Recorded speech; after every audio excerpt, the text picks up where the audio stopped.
Hello friends, आज एक controversial issue को एड्रेस करेंगे।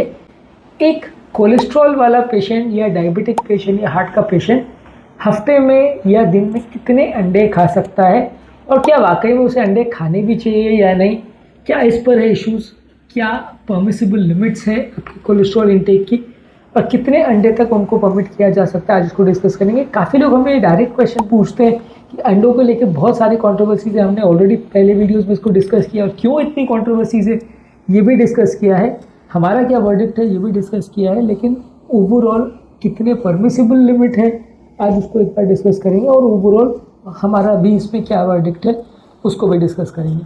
टॉपिक पर जाने से पहले जो लोग हमारे चैनल पर नए हैं उन्हें रिक्वेस्ट करूँगा कि चैनल को सब्सक्राइब करें, वीडियोस को लाइक करें, फॉलो करें, कमेंट करें, पूरा देखें और शेयर भी करें। देखिए, अगले लोग मुझ पर यही ब्लेम करेंगे कि इस मामले में गाइडलाइंस क्लियर कट कुछ नहीं कहती। मैक्सिमम ज़्यादातर जो गाइडलाइंस कहती है कि 1 वीक में 7 एग्स यानी 1 एग पर डे का कोलेस्ट्रॉल कंटेंट आप मैक्सिमम पचा सकते हो। एक अंडे में लगभग 5 से 6 ग्राम कोलेस्ट्रॉल होता है, जो कि हमारे अराउंड परमिसिबल लिमिट के आसपास है, दिन भर का जो परमिसिबल लिमिट है। यदि हम उससे ज़्यादा खाने का प्रयास करेंगे तो कोलेस्ट्रॉल लेवल्स बढ़ने का या बिगड़ने का अंदेशा है। हालांकि देखिए, हमने लास्ट वीडियो में भी डिस्कस किया था कि इसमें बहुत सारी कॉन्ट्रोवर्सीज है। काफ़ी लोग ये कहते हैं कि जो एग का कोलेस्ट्रॉल है वो डाइटरी कोलेस्ट्रॉल को इतना अफेक्ट नहीं करता है। काफ़ी इस पर स्टडीज़ भी हुई है जिन्होंने ये शो करने का प्रयास किया कि कितना फ़र्क पड़ता है डाइटरी कोलेस्ट्रॉल पर, और बहुत ज़्यादा फ़र्क नहीं दिखाया गया। तो इसीलिए इस मामले में कोई क्लियर कंसेंसस नहीं बन सकता, क्योंकि बहुत सारे लोग इसमें अलग अलग बातें कहते हैं। कोई कहता है कि बिल्कुल फ़र्क नहीं पड़ता, कोई कहता है कि बिगड़ सकता है, कोई कहता है कि कोलेस्ट्रॉल डाइटरी से बिल्कुल फ़र्क नहीं पड़ता, कोई कहता है 20% पड़ता है, कोई कहता है बहुत पड़ता है। ज़्यादातर गाइडलाइंस या ज़्यादातर स्टेटमेंट्स में यही माना जाता है कि लगभग आपके खाने पीने के कोलेस्ट्रॉल से आपके ब्लड कोलेस्ट्रॉल लेवल पर 15-20% तक का फ़र्क पड़ेगा। आप अगर लाइफस्टाइल मॉडिफिकेशन, एक्सरसाइज और सारी चीज़ों पर फोकस करते हो तो 20% तक का फ़र्क आप देख सकते हो ब्लड कोलेस्ट्रॉल लेवल पे। और मेनली ब्लॉकेजेस का होना या प्रॉब्लम्स का होना ज़्यादातर ब्लड कोलेस्ट्रॉल लेवल से ज़्यादा कोरिलेट करता है डाइटरी कोलेस्ट्रॉल की अपेक्षा। यानी खाने में आप बिल्कुल कोलेस्ट्रॉल नहीं खा रहे हो, फिर भी अगर ब्लड कोलेस्ट्रॉल ज़्यादा है तो ब्लॉकेजेस होने का चांस ज़्यादा रहेगा। और वहीं आप खाने में ज़्यादा कोलेस्ट्रॉल खा रहे हो लेकिन ब्लड कोलेस्ट्रॉल लेवल अगर अच्छा है, मेंटेन्ड है, तो उतना फ़र्क नहीं पड़ेगा, ब्लॉकेज का चांस कंपेरेटिवली कम होगा। हालांकि इसमें बहुत सारे और फैक्टर्स भी इन्वॉल्व हैं। तो इसीलिए डाइटरी कोलेस्ट्रॉल की जहाँ तक बात आती है, आजकल इसमें काफ़ी कॉन्ट्रोवर्सी है कि आपको कितना कोलेस्ट्रॉल परमिसिबल है।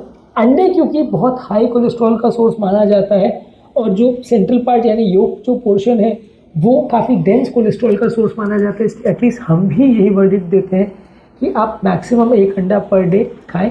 प्रेफरेबल तो ये कि उसके चक्कर में ना ही पड़े और बॉयल जितना खाना खाए, बॉयल तो आप 6 अंडे भी खाओ या 10 अंडे भी खाओ तो फ़र्क नहीं पड़ेगा, क्योंकि वाइट वाले पोर्शन में तो खाली प्रोटीन है, वो बिल्कुल भी अनहेल्दी नहीं है, उसमें ज़रा भी कोलेस्ट्रॉल नहीं है, तो वो बहुत ज़्यादा हेल्दी है।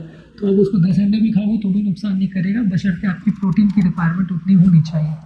प्रोटीन का सोर्स भी अच्छा है क्योंकि उसके सारे प्रोटीन्स की बायोअवेलेबिलिटी अच्छी है, अब्जॉर्ब भी अच्छा होता है, सारे एसेंशियल अमीनो एसिड्स होते हैं, तो बॉडी बिल्डिंग में भी काफ़ी उपयोगी है। लेकिन योग की अगर बात आती है यानी पीले पोर्शन की बात आती है तो वो काफ़ी डेंस कोलेस्ट्रॉल का सोर्स है।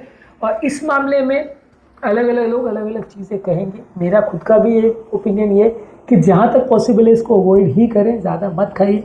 ऑमलेट अगर आप खाते हो तो उसमें ऊपर से अगर आप तेल वगैरह डालते हो तो और बुरा कॉम्बिनेशन हो जाता है। इसलिए कोशिश करिए कि नॉट मोर देन 7 पर वीक, यानी आप डेली अगर खा रहे हो तो 1 पर डे, हफ्ते भर अगर आप देख रहे हो तो 7 पर वीक मैक्सिमम, आप उसको एक्सीड मत करिए, क्योंकि ओवरऑल उससे जितना कोलेस्ट्रॉल इकट्ठा हो जाएगा बॉडी में उससे हमारे ब्लड कोलेस्ट्रॉल लेवल पर सिग्निफिकेंट फ़र्क देखा जा सकता है, लॉन्ग टर्म प्रॉब्लम्स होने का चांस देखा जा सकता है। हालांकि इसमें काउंटर आर्ग्यूमेंट्स ये है कि उसमें एलडीएल उतना ज़्यादा नहीं बनता है, उसमें जो स्मॉल डेल से एलडीएल है जो कि सबसे ज़्यादा नुकसान करता है, बैड कोलेस्ट्रॉल है, वो उतना नहीं बनता है, इसमें लार्ज एलडीएल ज़्यादा बनता है। ये सब ऑलरेडी हमने प्रीवियस वीडियो में डिस्कस किया है। लेकिन फिर भी मैं यही कहूँगा कि क्योंकि ये चीज़ें इतनी ज़्यादा कंट्रोवर्शियल है, क्योंकि ये चीज़ों में इतना ज़्यादा डाउट्स है कि ज़्यादातर हम अपने पेशेंट को ये बोलते हैं कि आप चक्करों में ज़्यादा मत पड़ो। कोई कुछ बोलता है, कोई कुछ बोलता है, गाइडलाइंस यही कहती हैं कि आप बहुत ज़्यादा मत खाओ जब तक ये कॉन्सेप्ट पूरी तरह क्लियर नहीं हो जाए।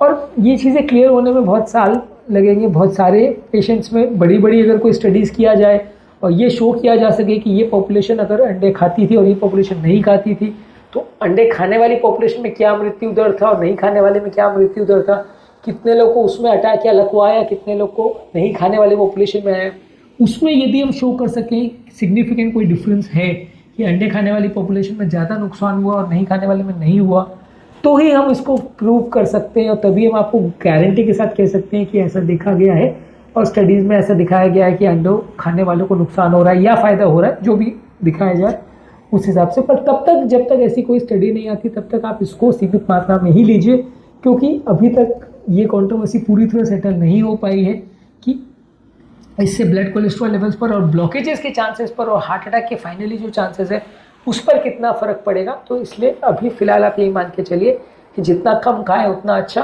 मैक्सिमम 7 पर वीक, मैक्सिमम 1 पर डे अगर डेली खा रहे हो तो इसमें आप रेस्ट्रिक्ट रखें तो अच्छा है, बशर्ते आप और कोई सोर्सेज से कोलेस्ट्रॉल नहीं ले रहे हो। मान लीजिए अगर आप अंडा तो खा रहे हो लेकिन साथ में दूध भी ले रहे हो फुल फैट वाला, दूसरे कोलेस्ट्रॉल भी खा रहे हो, बटर भी खा रहे हो, ये भी खा रहे हो, तो फिर आपका इक्वेशन बिगड़ जाएगा।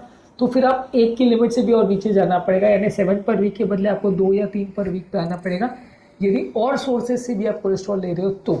यदि एक ही मात्रा यही सोर्स है जिसकी अगर हम बात कर रहे हैं, बाकी कुछ भी आप एक्स्ट्रा तेल वाला नहीं खा रहे हो, तो फिर भी आप उसको 7 पर वीक तक खा सकते हो। उम्मीद करूँगा कि आज के टॉपिक में कुछ नई बातें जानने को मिली होगी। हालांकि देखिए ये टॉपिक ऐसा नहीं है जिसको मैं श्योर शॉट अपने हिसाब से बता सकूँ कि यही वर्डिक्ट है और यही आपको करना है। इसमें थोड़ा सा कॉन्ट्रोवर्शियल इशू और हेल्थ के इश्यूज़ में मुझे क्या अच्छा लगता है वो आपको नहीं बता सकता, मुझे आपको वही बताना पड़ेगा जो गाइडलाइंस कहती है, क्योंकि उसके काउंटर आर्ग्यूमेंट्स बहुत सारे हो सकते हैं। अगर मैं बोल दूँ कि यही सही है तो दूसरे पक्ष रखने वाले लोग उसको काउंटर कर सकते हैं, उसके भी फेवर में कई आर्ग्यूमेंट्स होते हैं। तो इसलिए मैं आपको वही बता सकता हूँ जो गाइडलाइंस में है या जो ज़्यादातर लोग या ज़्यादातर सोसाइटीज़ मानती हैं। उम्मीद करूँगा कि आज के टॉपिक में कुछ नई बातें जानने को मिली होगी। जो लोग हमारे चैनल पर नए हैं उन्हें रिक्वेस्ट करूँगा कि चैनल को सब्सक्राइब करें, वीडियो लाइक करें, शेयर करें, फॉलो करें, कमेंट करें और पूरा देखें।